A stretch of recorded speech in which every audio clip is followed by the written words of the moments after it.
Let me welcome you to this deep dive presented by Crest Leadership, entitled Leaders in the Midst, Why Self-Leadership in a Scrambled World.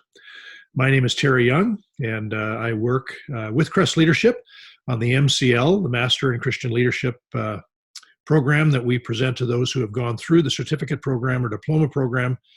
And I'm glad that you're with us in this deep dive on what it is to engage in very wise and good self-care as we seek to navigate the world of leadership these days. We provided for you in this deep dive several resources and several things that you can use for note pages to follow along. One is an overview, a one-page overview, simply entitled Why Self-Leadership in a Scrambled World, and it basically lays out the 6 dimensions or 6 segments that we're going to deal with in this deep dive. Attached to that is something called the project. And it's simply a 2-page overview that provides you a little bit of note space to make some comments of your own as to what each of these 6 dimensions are about, related to self-care, and then as well to think about your own action steps. We're going to prompt you in every segment to make a few notes to self about your own self-care these days. This deep dive is very much giving perspective on various critical elements that can help us, I believe, be better leaders in the midst of the challenges of leadership these days. So we're providing a PowerPoint. The PowerPoint is there. We're going to have a number of things that we're going to go through, but let's dive into segment 1. Segment 1 is dealing with the matter of discerning our load. But first of all, to think about what we could call the midst stories that we hear, we tell, because these days we look around at colleagues and peers, and we know that leaders are in the midst of a tremendously challenging time. We also, as leaders, experience ourselves in the midst. And in the midst of leadership, there are our own unique challenges, our own unique context. There's also a lot of research that's been done in recent days about the particular challenges in the workplace, for-profit, nonprofit. There's been work done by the United Methodist, for example, on flourishing pastors and the challenge of the role complexity, the context complexity, and just what is upon the shoulders of clergy. All of this lets us know that leaders in the midst face tremendous challenges, not the least of which is how do you care for your own self in the midst of it? There's also the midst stories yet to be lived. There are things that are yet before us. We don't know. We want to be better prepared to be more resilient leaders in the midst, and that's what this deep dive is about. Teresa of Avila many years ago said, one must remember that there is more than one way to be in a place. So I can be in a place of leadership and I can be frazzled and frayed, or I can be in a place of leadership and not be frazzled and frayed, but be focused, be healthy, be in a sense flourishing, even though the context is the same as the one in which I might be frayed and frazzled. There's more than one way to be in a place. And that's what Leaders in the Midst is all about. How can we be in the place of leadership in a way that is more healthy, is wiser, is more effective in the long term, and more sustainable over the long term with all the things that are in the midst of leadership these days. So there are some people who are making their way through the midst and they're seeing through it. They keep their wits about them. They keep their eyes open. There are others who are stumbling. And there's a whole gradient here of how we perhaps might be in our place. We want to help you, give you some elements of and dimensions of what it means to lead and live more wisely in the midst of leadership. For a lot of leaders these days, there's a weariness. There's a lot of tiredness. It's as if the gauge of our hearts, our souls, our minds is running low, especially given the context of the last year or so. And we want to provide you some dimensions of your own self-care that can help you to monitor this aspect of your own life energy, your heart energy, your mind energy, your work energy, and to sustain it and to keep it at a healthy level. We all know that in the scriptures, we're told to take heed to ourselves. And that really is at the heart of this work on Leaders in the Midst. What does it mean to pay good attention, not just to our context of leadership, but what does it mean to pay good attention to our own lives? Because if we do not care for ourselves, we eventually will not be able to care for others. And so this matter of self-care becomes very, very important, and our place in the midst deserves our best attention. So we're going to deal with 6 segments, and you've got the note page, the one-page overview. The first element of living well in the midst is simply this: to discern your load, to be aware of what is actually going on with you day by day, and with your staff team, with the people you work with. And we simply zero in on 3 circles. If you're going to think about the load that you carry, this is a good way for you to do an audit or assessment of what it is you actually carry. Paul in Galatians 6 talks about the fact that we are to carry one another's burdens. There's a wonderful element. We're going to look at that in the final dimension of this particular deep dive on building your base, is that we are to bear one another's burdens. But Paul then in Galatians 6 verse 5 says, but each one must carry their own load. So there is an element in which we can get help from others in carrying the load of life, but there's also elements in which we must all individually carry our own load. What is the load of life? There are 3 circles to think about, and we're going to look at that in a moment. But much of life and much of leadership is carried. Tim O'Brien, a number of years ago, wrote this book entitled The Things They Carried. And in this book, he talks about the fact that these are soldiers that fought in the Vietnam War. He went back to Vietnam. He interviewed Viet Cong. He interviewed South Vietnamese soldiers. He interviewed U.S. Marines and others who were there who fought in the Vietnam War, and asked them the question, what did you carry? And they said food and medicine and so forth, gear and weapons and water and pitchers. And then he would ask them, what else did you carry?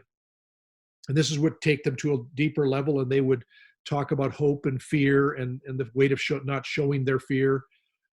They also carried themselves, often with a poise and kind of dignity that defied reason. He would then say, after they'd exhausted their answer, he would say, what else did you carry?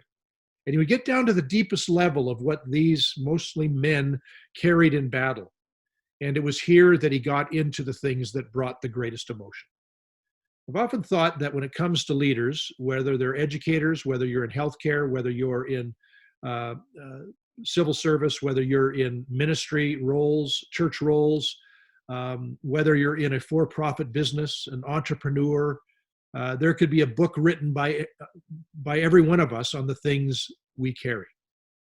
And so to get at what it is we actually carry, there are these 3 circles we want you to think about. The circle of your work life, the circle of your own personal life, home life, and the circle of your wider world. One particular writer on this area of what it is that we carry, William Kahn, has talked about the challenge front of holding, what it is we hold as we lead. And he makes this point that we hold in his dimensions, we hold technique. This is much related to work life. We hold technique, which is the work itself. We hold relationships, that is the mix of people we travel with. We hold the contextual strain, the wider world issues and impact points. And as we go through our work life, we absorb all of this. It's all that we take in. There are days we love the work. There are days we find the relationships enriching. There are days when the contextual strain is not that acute. But there are other days when the work itself is very daunting and the relationships are very challenging and the contextual strain is so ominous, we don't know what's going to come next. And we absorb all of this, we take it in. That is, like a sponge, all of these things come at us and we absorb it. So in the 3 circles of your life, there is your work life.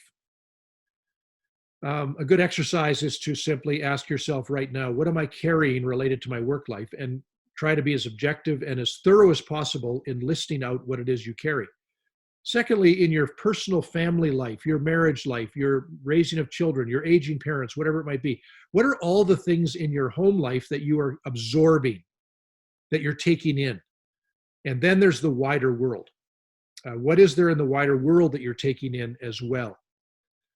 This is where the time in which we live is very unique. And we have these close to home demands that we all carry, and they're part of life, and we carry them often with a sense of honoring of mother and father, and of parenting, and of loving family members and spouse, and they're the close to home load, but they are things we carry. There's also the on the job things that we carry, as we've noted out. There's also then in the world matters that we carry. And it is in view of the present time that we live in that we realize the challenges of this issue of discerning our load. Because pre-COVID, there really was not a separation, but there was a sort of a more balanced overview or layover of these three things in all of our lives. We had our home life, our family life, and we dealt with those things, and we dealt with relationship and friendships. And we also had our jobs. We went to our work and we did our jobs. And there was a bit of overlay from home to job. And then there was the in the world matters. And there was a bit of an overlay to our jobs and a bit of an overlay of the in the world demands to our home life. With COVID, we have experienced something that is incredibly unique. And it's simply a matter that all of these areas of load have converged in a way that they are more overlapping than ever before, especially the in the world dimension of COVID and of all the other things that are presently in the air related to our society, our countries, issues related to race relations, and all of the things politically that have been going on. And all these things have made their way deeply into our home life. They've also made their way deeply into our job lives. And so you have people working from home, doing their jobs, wrestling with something that is in the world, affecting everyone in the world. And so discerning our load is the first issue in living well in the midst. And that is, you need to define your current reality. And here's where you do a little personal exercise. And that personal exercise right now is to take out a piece of paper and perhaps draw your three circles and fill those circles with all the things that are in the backpack or that you're carrying that are part of your load. And when you do this, I think many of you will be surprised because we're not aware of the granular nature of all the things that have been additive to our lives. And we wonder why the energy bar often goes low, is that we've taken on more and more and more and more. And I think the older we get, the more we take on different types of load, and the backpack feels much heavier. This first step is just defining your current reality. What is in my backpack?